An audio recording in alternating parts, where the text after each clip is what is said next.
subuh lah.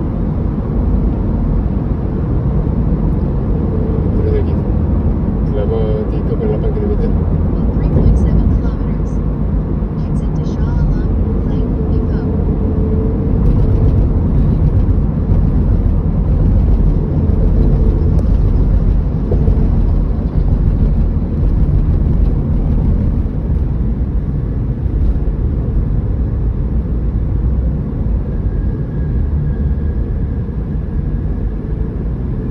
Terus lagi selama 3 km nanti akan masuk kiri.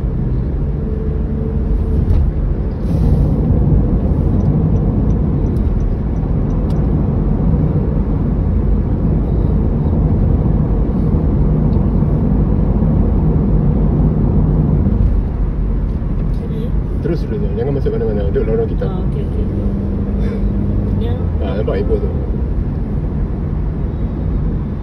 Masuk jalan ni juga. Kalau kita masuk situ dah pergi Klien. Tak, masuk jalan ni juga. Nak mengelak jalan ni. Masuk pun juga. Aduh. Tu nampak Ipoh kan. Terus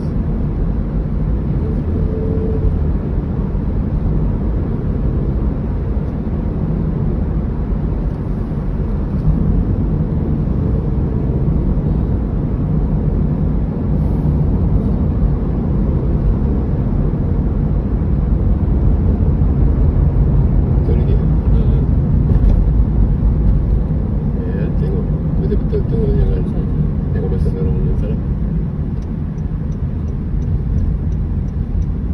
Ni boleh kita jaga. Tengok air tau. Tengok. Kita jaga boleh. Jenuh cara dulu bang.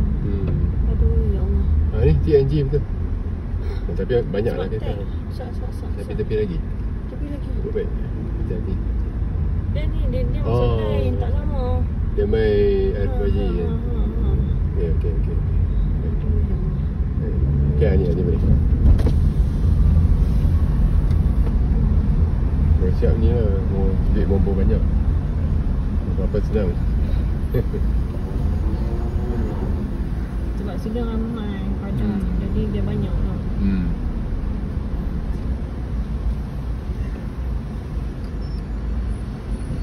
Okay. 1.8 km tu macam kiri.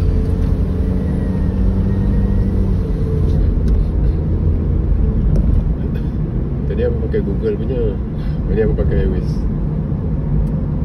Waze punya lagi betul tu. Terusnya jangan belok mana-mana. Betul ya?